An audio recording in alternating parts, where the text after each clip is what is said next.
itu mau tahu daerah kalian masing-masing, entah itu kuliner, budaya, wisata, ataupun eksperimen lainnya seperti sosial dan lain-lain.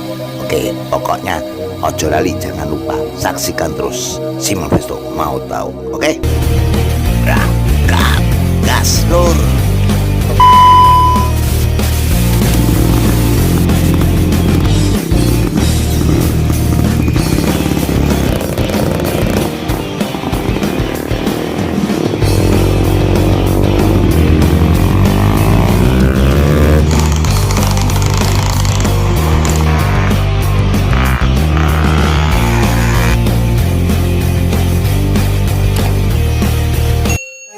Iya dah, ini kita di Polsek Gunung Sindur.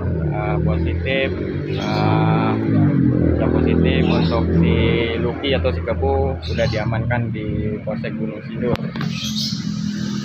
Bang, pada intinya info ini benar adanya valid A1.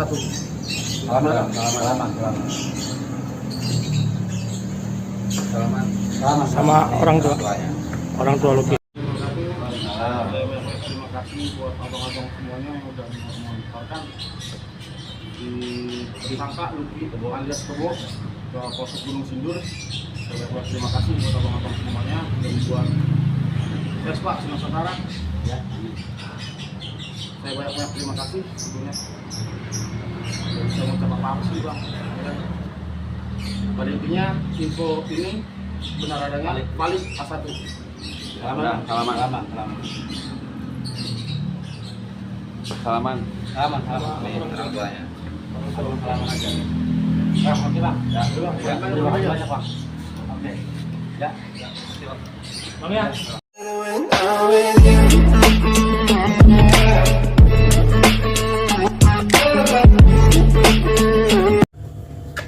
Nah, Lur, gimana?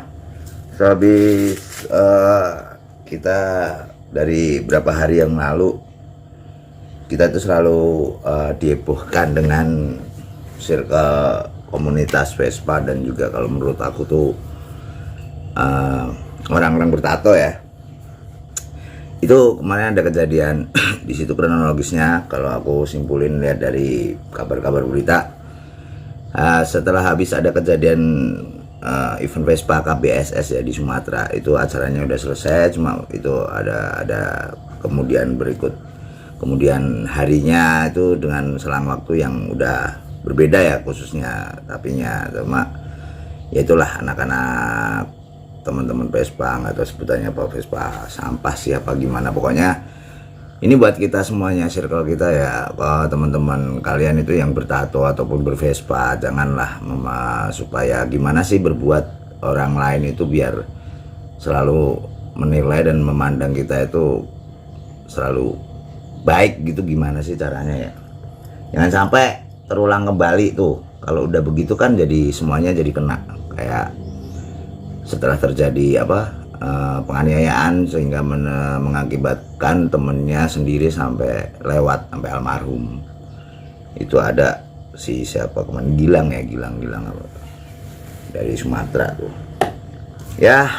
Buat teman-teman, pesanku itu tolong dijaga benar-benar, biarpun dibilang Vespa itu benda mati, kan semua itu ke oknumnya. Tato juga nggak semuanya orang bertato itu bermasalah tuh, enggak, tergantung oknumnya juga. Terus mungkin dia juga terpengaruh sama, kalau terpengaruh lagi sama yang namanya minuman-minuman kayak gitu tuh, dibawa enjoy, ketawa, hai aja, jangan dibawa emosi ya. Terus kalau punya masalah apa di belakang, apa di luar dari acara-acara event, jangan dibawa-bawa ke dalam event.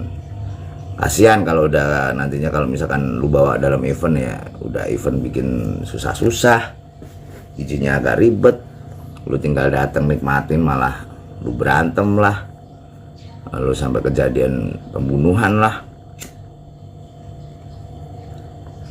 Mungkin buat pelajaran juga itu tersangka namanya siapa, Lucky apa Kebo ya sebutannya ya, Lucky gitu deh, kalau Kebo fix A1 dia udah ketangkap, dan diserahin nggak salah sama abangnya apa bapaknya sih. Kalau ngeliat katanya dengar bapaknya katanya itu tadi. Cuma kalau aku ngeliat masih agak muda tuh yang nganter tuh. Dan tadi dia juga udah ngucapin banyak terima kasih juga buat teman-teman Vespa apa segala macam.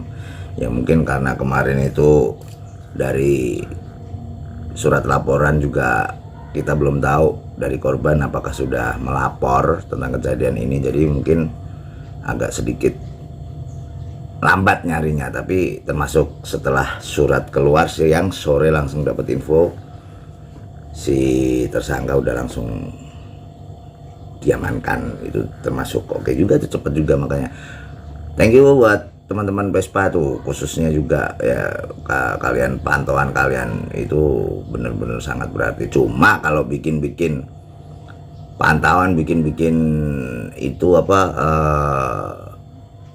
pantauannya juga jangan yang hoak, yang apa adanya. Kan banyak juga kadang-kadang itu yang hoak kayak gitu-gitu banyak. Masa 1 jam yang lalu dia bilang katanya tersangka lari di sini, misalkan kemarin ada yang bilang di mana sih, di Sentul, pas giliran mau disamperin lari kabur. Nggak lama ada yang komen, ada yang bilang katanya di Pangandaran, terus ada yang bilang lagi katanya masuk mana Banjar Patroman apa ya. Itu tuh hoak-hoak kayak gitu tuh kalau yang nggak bisa dipertanggungjawabkan nggak usah terlalu di ini banget. Orang sekarang tuh makanya pakai logika, pakai nalar ya. Jadi biar nggak simpang siur. Makanya masih banyak orang-orang yang apa ya, kalau aku pikir ya, bikin laporan-laporan yang nggak jelas kayak gitu masih aja ada kan gitu. Jadi ceritanya tuh si Kebo ini mukul ceweknya juga. Ceweknya juga korban juga sih. Kemarin pas aku ngeliat dia udah ada di mana, di Sumatera ya, di Polsek itu. Aku nanya temen yang dia seharian di sana, terus dia bilang ada bang, ceweknya udah datang. Dia juga korban bang, katanya dipukulin apa, katanya dipukulin sama si Kebo. Nah terus si korban ini misahin ceritanya, kalau sama cewek jangan gitu dong gitu. Terus malah sama si Kebo dipukulin. Ngeliat fotonya juga ada tuh yang jidatnya robek atau apa. Gue rasa itu kalau cuma dipukulin tangan gini mah biasa ya. Ini kayaknya dikenakal itu, kena jidat itu kayak pecah atau gimana tuh, retak. Enggak begitu. Ini ada sih, aku dapat sih foto-fotonya itu. Terus ya udah, terus ada temennya itu Apeo ya sama siapa tuh, Bule. Dan Bule ini kalau dengar kabarnya dia baik, dia nganterin korban ke rumah sakit setelah habis dipukulin ya. Nah si Apio itu kita nggak tahu gimana nanti dia, kita ngeliat lagi masih nanti perkembangan dari si tersangka si Kebo ini. Ya cuma di videonya kan ada tuh katanya dibawa samurai. Ya mungkin kalau misalkan yang lain mau misah ngelihat Apio bawa samurai, mungkin kan orang pada mikir-mikir juga kan gitu.